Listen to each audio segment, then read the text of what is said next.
Apa julukan kita Bapak Ibu? Simson dan orang Filistin. Ya, Allah menjadikan Simson sebagai penyelamat bagi orang Israel dari orang Filistin. Dan orang Filistin juga yang terkenal siapa namanya Bapak Ibu? Goliat. Nah, Goliat ini dikalahkan dan dipenggal kepalanya oleh siapa? Daud. Dan inilah salah satu pahlawannya orang Filistin, tapi juga dikalahkan oleh pahlawannya orang Israel. Ya, coba kita lihat Hakim-Hakim 13 ayat 5. Sebab engkau akan mengandung dan melahirkan seorang anak laki-laki, kepalanya takkan kena pisau cukur. Sebab dari sejak kandungannya ibunya, anak itu akan menjadi seorang nazir Allah, dan dengan dia akan mulai penyelamatan orang Israel dari tangan orang Filistin. Jadi Simson itu dipanggil, dijadikan Allah sebagai pahlawan untuk menyelamatkan orang Israel dari orang Filistin. Jadi cirinya apa nih Bapak Ibu? Rambutnya Simson tidak boleh dicukur. Jadi apa? Gonjes dia. Lah sejak lahir gak potong Bapak Ibu.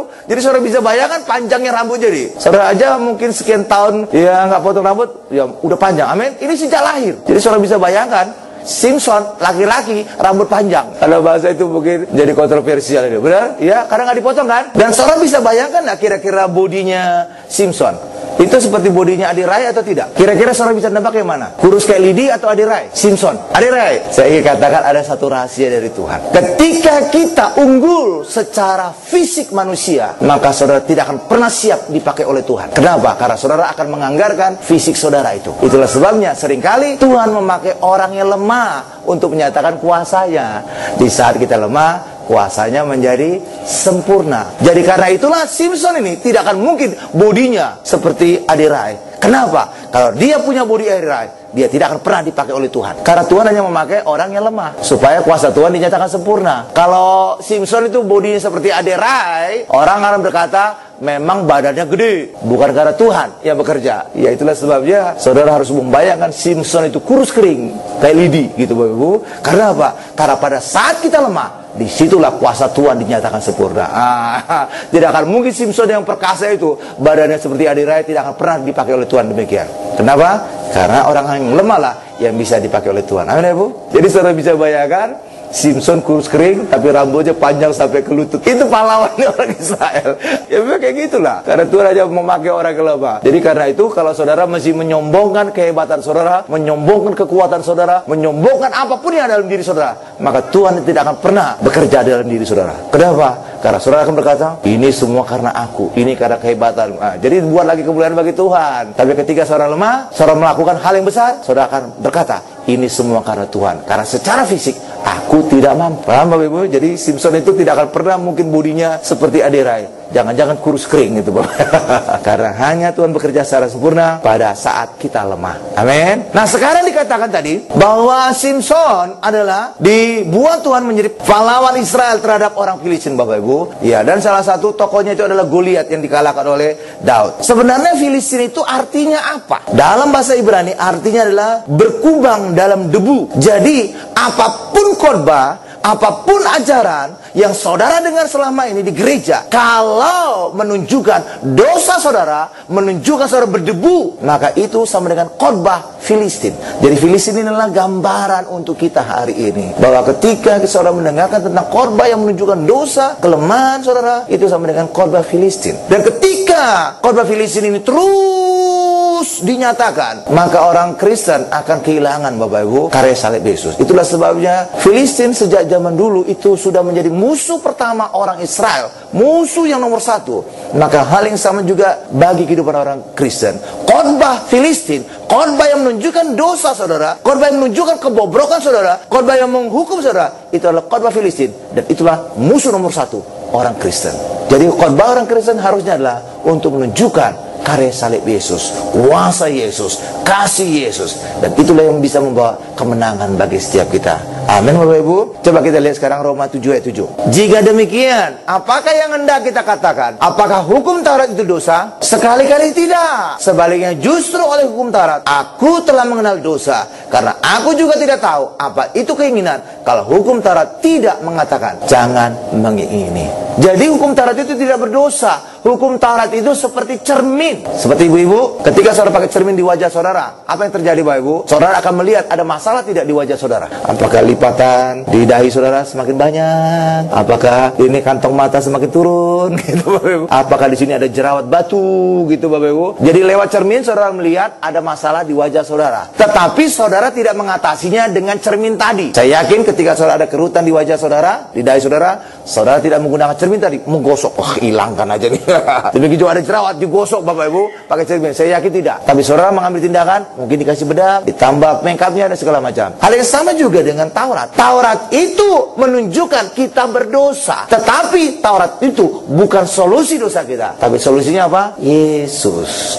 Jadi Taurat itu membuat orang kenal dosa. Dan lewat kita kenal dosa, tahu kita berdosa, maka kita perlu yang menghapuskan dosa. Kita perlu Yesus Juru Selamat. Ada Ibu? Jadi hukum Taurat itu menunjukkan dosa, tapi bukan solusi dosa. Tapi solusi dosa kita adalah Tuhan Yesus. Nah, ketika korban Filistin itu hanya sebatas menunjukkan dosa saja, tapi bukan solusinya. Jadi merasa berdosa Bapak Ibu. Nah, inilah membuat orang mengalami kekalahan. Hari ini sadari bahwa karya salib Yesus telah membuat kita menang. Kemenangan Yesus menjadi kemenangan kita. Kemenangan Yesus menjadi solusi masalah kita. Karena itulah jangan berhenti kepada melihat dosa kita, mendengarkan khotbah Filistin, tapi harus berujung kepada Yesus, bahwa Yesus telah menyelesaikan semua dosa kita, dan di dalam Yesus kemenangan kita alami. Amin. Sekarang kita masuk pada bagian kedua. Anak Nuh. Anak Nuh ada berapa Bapak Ibu?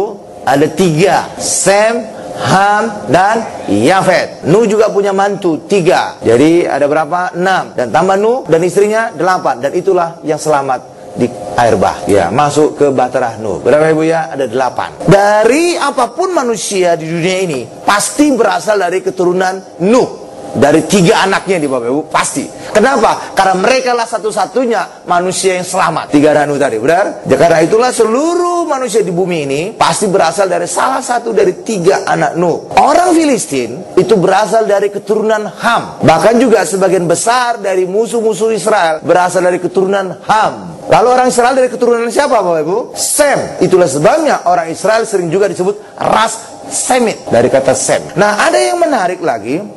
Salah satu keturunan dari Ham adalah Misraim. Dan Misraim adalah nama lain dari Mesir. Lalu kemudian Misraim ini punya anak, Kalusim. Dan inilah kemudian akan memperanakan Filistin. Jadi sebenarnya apa? Filistin itu cucu dari Mesir. Coba kita lihat hanya Kejadian 10 ayat 6, lalu ayat 13 sampai dengan 14. Nah, keturunan Ham ialah Kus, Misraim, Put, dan Kanaan. Nah, dari Misraim itu adalah bahasa Ibrani dari Mesir. Jadi Misraim itu adalah kata lain dari Mesir. Nah, ternyata Misraim dialah nanti akan menjadi asal dari bapak nenek moyang dari orang Filistin. Mana ayatnya Pak? Kita lihat ayat 13-nya. Kejadian 10 ayat 13 sampai dengan 14. Misraim memperanakan orang Ludim, orang Anamim, orang Lehabim, orang Naptuhim, orang Patrusim, orang Kelusim, dan orang Kaftorim. Dari mereka inilah berasal orang jadi orang Filistin ini kakeknya mereka itu orang Mesir tadi Bapak Ibu. Jadi artinya apa nih? Orang Filistin itu adalah cucu dari Mesir. Dan Mesir selalu bicara tentang apa? Duniawi. Bicara tentang apa? Dosa. Jadi awalnya orang Filistin gambaran orang duniawi, gambaran orang berdosa. Oke Bapak Ibu. Tetapi ternyata ini nanti akan berubah, karena kemudian orang Filistin meninggalkan Mesir dan mereka kemudian masuk tanah Kanaan.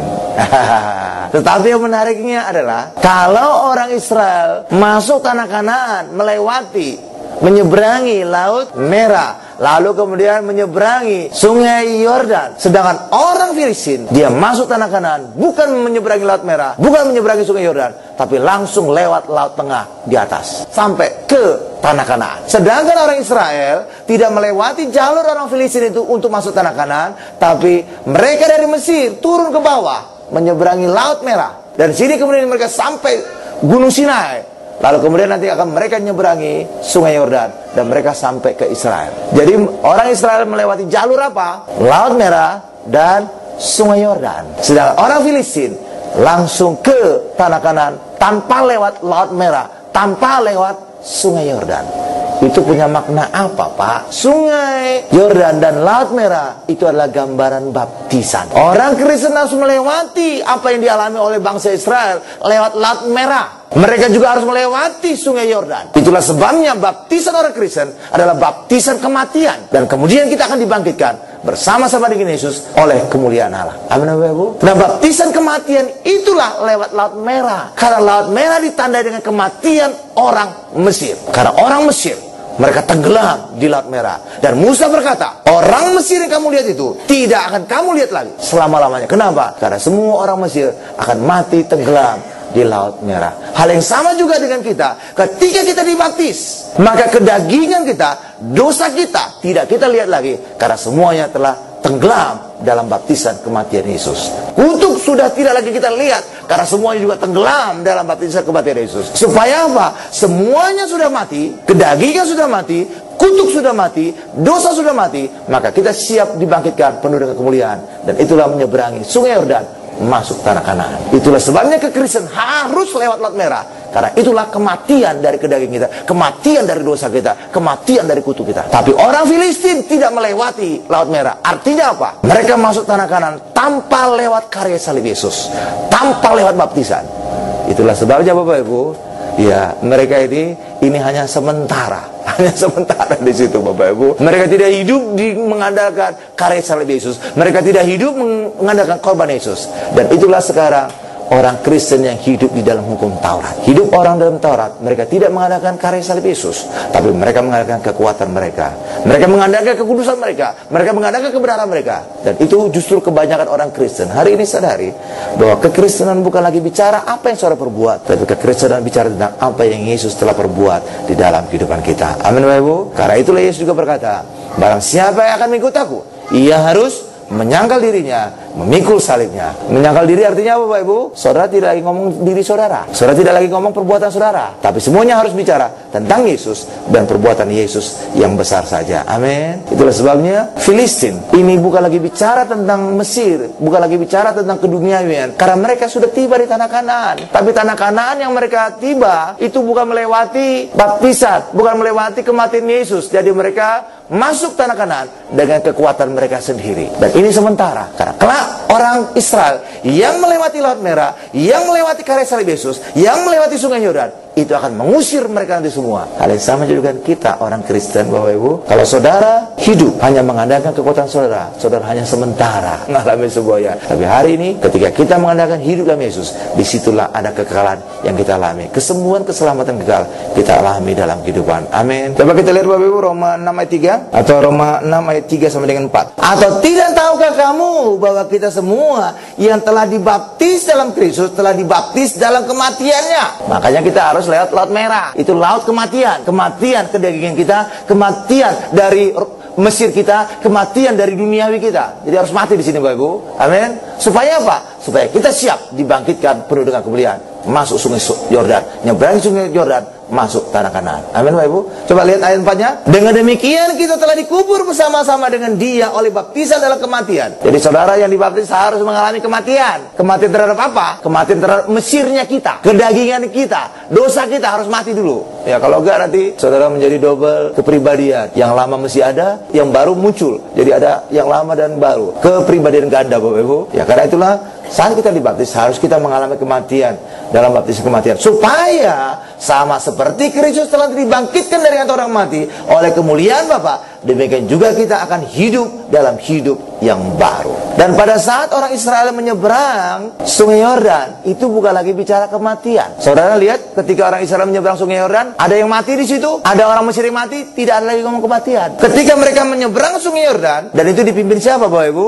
Yosua. Yosua artinya Yosua pada Ibrani Tuhan penyelamat. Yesua juru selamat. Jadi kita menyeberangi Sungai Yordan bersama dengan Yesus, dibangkitkan bersama Yesus untuk masuk dalam tanah Kanaan, untuk masuk dalam kemuliaan Allah. Jadi tidak lagi bicara kematian, kan? Itulah sebabnya ya orang Filistin itu adalah orang Kristen yang masuk tanah Kanaan dengan perbuatan mereka, bukan mengandalkan perbuatan Yesus. Tapi bagi kita hari ini, kita masuk tanah Kanaan mengandalkan kayu salib Yesus, mengandalkan kuasa darah Yesus, mengandalkan tubuh Yesus. Disitulah kemenangan yang kekal kita alami dalam kehidupan. Amin. Karena itulah bagi kita hari ini Bapak Ibu, Filistin adalah musuh nomor satu orang Kristen. Jadi Filistin adalah tetap menyatakan bahwa kita berdosa, tapi hari ini sadari segala dosa kita telah mati. Amin Bapak Ibu. Karena kita sudah melewati Laut Merah, sehingga seperti ucapan Musa, Mesir yang kamu lihat hari ini tidak akan kamu lihat lagi selama-lamanya.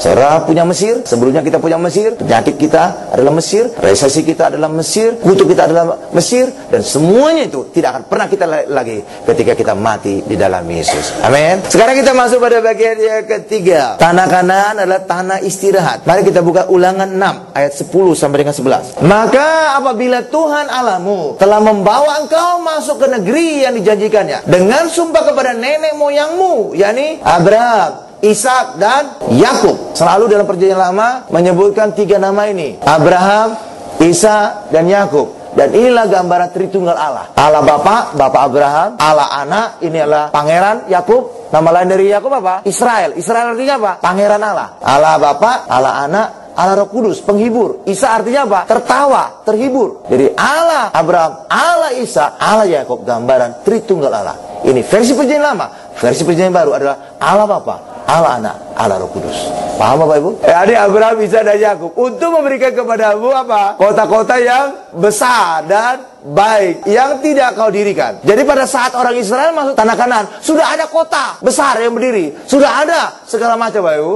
Jadi mereka masuk tanah Kanaan sudah siap menikmati semuanya, tersedia lengkap. Ibarat beli rumah sudah fully furnished gitu Bapak Ibu, sudah tinggal masuk, sudah ada perabotan semua. Itu kan mantap. Nah ini yang terjadi pada orang Israel nanti ketika mereka masuk tanah Kanaan. Terus lanjut lagi, rumah-rumah tuh, mereka juga dapat rumah-rumah penuh berisi berbagai barang-barang yang baik, yang tidak kau isi, sumur-sumur yang tidak kau gali, kebun-kebun anggur dan kebun-kebun zaitun yang tidak kau tanami. Dan apabila engkau sudah memakan dan menjadi kenyang. Jadi pada saat orang Israel nanti masuk tanah perjanjian, Allah sudah menjanjikan di situ sudah ada rumah-rumah besar, di situ sudah ada kota-kota besar, di situ sudah ada sumur-sumur yang digali, di situ ada kebun-kebun, sudah tersedia. Siapa yang mengerjakan ini? Siapa yang membuat ini? Inilah bangsa-bangsa yang sebelumnya diizinkan Allah masuk tanah Kanaan, seperti bangsa Filistin, seperti bangsa Amori, seperti bangsa Het, segala macam raksasa-raksasa tadi Bapak Ibu yang dilihat oleh 10 pengintai. Wah, raksasa luar biasa. Kita seperti belalang. Kalau raksasa rumahnya kecil atau gede? Gede. Itulah sebabnya mereka langsung dapat rumah besar. Kenapa? Ini mantan rumah raksasa, makanya rumahnya gede-gede. Jadi Allah mengizinkan bangsa-bangsa raksasa tadi, bangsa Filistin, bangsa Amori, bangsa Het dan segala macam Bapak Ibu, tinggal sementara di tanah Kanaan. Supaya apa? Mereka mempersiapkan dulu, mereka membangun dulu semuanya. Supaya apa? Ketika nanti umat Israel masuk tanah Kanaan, semuanya sudah tersedia. Betapa rancangan Allah luar biasa. Jadi Allah mengizinkan sementara bangsa-bangsa raksasa tadi untuk masuk tanah Kanaan. Supaya apa? Supaya mereka membangun semuanya, membangun kota, membangun rumah, membangun kebun. Supaya apa? Kelak nanti umat Israel masuk tanah Kanaan, mereka siap menikmati semua yang sudah tersedia tadi. Bangsa tadi kemudian Allah usir, dan orang Israel masuk menikmati semua ini. Jadi Allah menyediakan semuanya sudah siap. Dan ketika orang Israel masuk tanah Kanaan, sebenarnya mereka siap istirahat, menikmati semua berkat Allah yang besar-besar yang sudah tersedia bagi mereka. Amin. Dan ini sebenarnya gambaran kita. Gambaran apa Pak? Yesus telah menyediakan semuanya bagi kita lewat kematian Yesus di kayu salib, menyediakan keselamatan, menyediakan kesembuhan, menyediakan berkat, menyediakan jodoh, menyediakan keturunan, agar setiap kita yang nanti tinggal di dalam Yesus siap menikmati semua karya salib Yesus. Jadi tanah Kanaan bagi kita hari ini bukan lagi bicara tentang tempat, tapi bicara tentang Yesus, sang tanah Kanaan sebenarnya. Ketika kita di dalam Yesus, maka semuanya sudah tersedia. Sebab Yesus telah mengerjakan semuanya, maka kita bisa dapatkan semua berkat-berkat Tuhan yang luar biasa di dalam kehidupan kita. Makanya Allah mengizinkan bangsa-bangsa asing, bangsa-bangsa raksasa tadi tinggal sementara lebih dulu. Supaya apa? Ya mereka supaya bangun dulu kota-kota, supaya mereka bangun dulu rumah-rumah, supaya mereka bangun dulu kebun-kebun, supaya nanti ketika umat Israel masuk sudah kipas-kipas, sudah tinggal menikmati semuanya. Terus itu betapa luar biasanya. Ya, dan itu gambaran siapa tadi? Yesus yang menyiapkan semuanya, menyediakan keselamatan, menyediakan kesembuhan, menyediakan berkat, supaya ketika kita nanti percaya Yesus, di dalam Yesus kita siap menikmati semua karya salib Yesus. Dan itu juga terjadi pada saat awal dunia. Kitab Kejadian, manusia diciptakan pada hari keberapa Bapak Ibu? Ke-6. Kenapa pada hari ke-6? Karena Allah sebelumnya akan menciptakan menciptakan segala kebutuhan manusia yang akan diciptakan pada hari ke-6. Hari pertama sampai hari ke-5, Allah menciptakan cakrawala, menciptakan ternak, menciptakan ikan-ikan, menciptakan burung-burung. Supaya apa semua diciptakan ini? Supaya nanti ketika manusia diciptakan, manusia siap berkuasa, siap menikmati semua ciptaan Allah. Sama seperti tanah Kanaan juga, Allah menyiapkan semuanya lewat para raksasa yang tinggal sementara itu, Bapak Ibu. Supaya apa? Ketika umat Israel masuk, sudah siap semuanya. Hal yang sama juga pada saat penciptaan dunia ini, Allah menciptakan semuanya dulu, supaya ketika manusia nanti diciptakan, siap menikmati yang Allah telah sediakan bagi manusia. Amin, Ibu. Mana ayatnya? Oke, kita buka Kejadian 1:26. Berfirmanlah Allah, baiklah kita menjadikan manusia menurut gambar dan rupa kita, supaya mereka berkuasa atas ikan-ikan di laut, dan burung-burung di udara, dan atas ternak, dan atas seluruh bumi, dan atas segala binatang melata yang merayap di bumi. Siap berkuasa, siap menikmati. Jadi Allah menciptakan manusia, sebelumnya diciptakan dulu kebutuhan-kebutuhan manusia. Supaya apa? Ketika manusia diciptakan, siap menikmati semuanya. Dari situ juga kita punya gambaran bahwa apapun yang kebutuhan timbul dalam diri saudara, apakah kebutuhan pekerjaan, kebutuhan jodoh, kebutuhan anak, sebenarnya Tuhan telah sediakan. Jadi Allah sudah tahu yang kita butuhkan, dan Allah sudah menyediakan semua kebutuhan kita sebelum kita meminta. Sama seperti ibu-ibu, ketika saudara akan melahirkan anak, saya yakin saudara akan menyiapkan segala kebutuhan bayi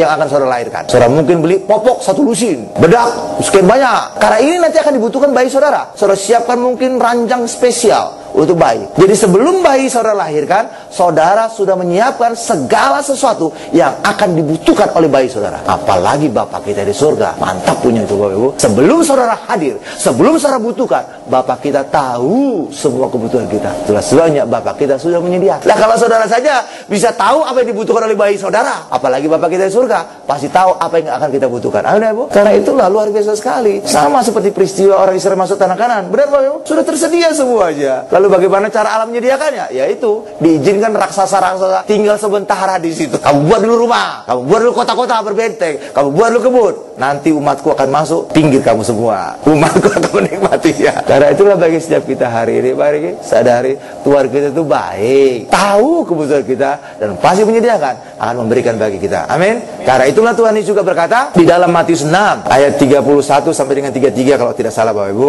Jangan khawatir apa yang akan kamu makan, jangan khawatir apa yang kamu minum, jangan khawatir apa yang kamu pakai, karena semua itu dicari oleh bangsa-bangsa yang tidak mengenal Allah. Tetapi Bapamu tahu semua itu engkau butuhkan dan pasti menyediakan. Tuh, karena itulah bagi setiap kita hari-hari, saudara gak perlu khawatir. Selama saudara punya Bapa yang di surga, selama saudara juga menjadi anak-anak Allah, maka saudara akan terpelihara sempurna. Karena Bapa kita pasti akan memenuhi segala kebutuhan kita. Amin Bapak Ibu. Jadi sebenarnya Allah sudah menyiapkan segala sesuatunya di tanah Kanaan. Jadi ketika orang Israel keluar dari Mesir, sebenarnya mereka akan siap-siap menerima tanah Kanaan yang sudah lengkap semuanya. Sudah ada kotanya, sudah ada kebunnya, sudah ada rumahnya. Kamu sudah punya rumah yang ada sudah isinya, ada kebunnya yang tidak kamu buat, yang tidak kamu tanam, kamu punya sumur juga, udah enak banget itu Bapak. Tetapi kita juga harus dituntut untuk percaya bahwa Bapa kita menolong kita, Bapa kita menyediakan semuanya. Tetapi itu dialami oleh orang Israel. 10 pengintai, mereka tidak percaya pertolongan Tuhan. Akibatnya apa?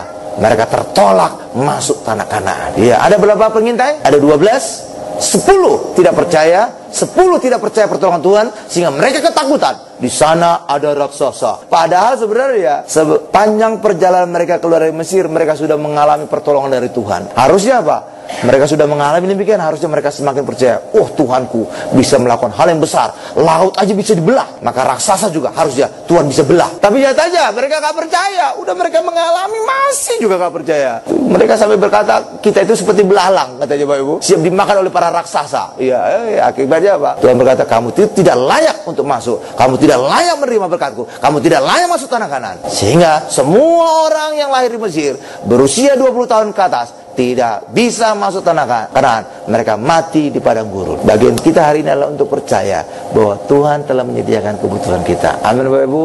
Saya lihat kisah Kejadian, Allah menciptakan semuanya dulu kebutuhan kita. Saya lihat juga kisah pada saat orang Israel akan masuk tanah Kanaan. Semua tanah Kanaan sudah disediakan. Kota besar, rumah besar, isinya, kebunnya, sumurnya, udah semua tersedia, tinggal masuk. Benar Bapak Ibu? Bagian orang Israel apa sebenarnya? Harus percaya. Hal yang sama juga dengan kita. Yesus telah mengerjakan semuanya. Mengerjakan salib, mengerjakan keselamatan, mengerjakan kesembuhan, mengerjakan berkat, mengerjakan jodoh, mengerjakan keturunan, mengerjakan pekerjaan. Semuanya sudah Yesus kerjakan. Selesai. Bagian kita apa? Percaya. Maka kita bisa dapatkan karya salib Yesus. Amin Bapak Ibu? Tapi banyak orang Kristen tidak percaya, maka mereka mengerjakan kembali apa sebenarnya yang Yesus telah kerjakan. Itulah sebabnya banyak orang Kristen letih, lesu, beban berat, bahkan plus madesu, masa depan suram. Iya, di luar Yesus kan masa depan suram, benar? Hanya di dalam Yesus lah kita punya masa depan penuh harapan. Coba kita lihat Bilangan 32 ayat 11 sampai dengan 12. Bahwasanya orang-orang yang telah berjalan dari Mesir yang berumur 20 tahun ke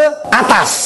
Jadi Tuhan Yesus mengacu kepada 20 tahun ke atas. Dianggap harus sudah bertanggung jawab. Kalau orang Indonesia, kalau dunia biasanya apa? 17 tahun ke atas. Tidak boleh anak di bawah 17 tahun nonton. Nah gitu Bapak Ibu. Jadi acuan orang 17 tahun ke atas ya. Tapi kalau Allah itu 20 tahun ke atas loh Bapak Ibu. Kan biasanya kan acuan kita kan 17 tahun ke atas kan. Allah itu 20 tahun ke atas.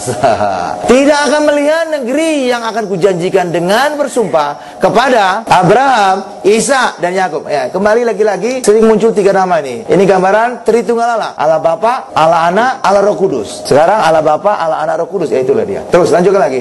Oleh karena mereka tidak mengikut aku dengan sepenuh hati, kecuali Kaleb bin Yefune, orang Kenas itu, dan Yosua bin Nun, sebab keduanya mengikut Tuhan dengan sepenuh hati atau percaya kepada Tuhan. Jadi orang hanya bisa masuk tanah Kanaan bagi yang percaya Tuhan. Hal yang sama juga saudara, saudara hanya bisa dapatkan karya salib Yesus kalau saudara percaya Yesus. Tanpa saudara percaya Yesus, maka saudara walaupun Kristen tidak akan pernah mendapatkan karya salib Yesus. Lalu siapa yang tidak percaya tadi? 10. Itu angka 10 bukan sembarangan angka Bapak Ibu. Angka 10 selalu menuju kepada hukum Taurat. 10 pengintai dari gambaran hukum Taurat. Dan orang dalam hukum Taurat tidak akan pernah punya iman. Itulah sebabnya mereka tidak masuk tanah Kanaan. Mana buktinya Pak bahwa orang yang hidup dalam hukum Taurat tidak punya iman? Kita buka Galatia 3 ayat 12. Tetapi dasar hukum Taurat bukanlah tuh. Itulah sebabnya orang Kristen yang ngotot hidup hukum Taurat sampai kapanpun mereka tidak pernah punya iman. Sampai kapanpun artinya mereka tidak berkenan kepada Allah. Sebab hanya yang berimanlah yang berkenan kepada Allah. Amin ya Bu? Amin. Tuh lanjutkan lagi. Melainkan siapa yang melakukannya. Jadi orang hidup dalam hukum Taurat, mereka yang mengerjakannya, bukan lagi Tuhan, akan hidup karenanya. Karena itulah bagi kita hari ini, kalau kita ingin mengalami masuk tanah Kanaan, mari kita sebagaimana juga Yosua dan Kaleb, kita punya iman. Dan hari juga, mari saudara jangan terlalu dengarkan tentang korban-korban orang Filistin, korban-korban yang menunjukkan saudara berdosa, menunjukkan saudara berdebu. Tapi hari ini sadari, lewat satu korban saja Yesus telah sempurnakan kita dan mengkuduskan kita selama-lamanya. Amin. Sehingga hari ini di hadapan Bapa, saudara bukan lagi berdebu, saudara bukan lagi berdosa, tapi setiap kita hari ini sempurna dan kudus di hadapan Bapa yang di surga. Amin. Berikan kemuliaan paling dahsyat, luar biasa, paling lama bagi Tuhan Yesus kita tundukkan kepala kita.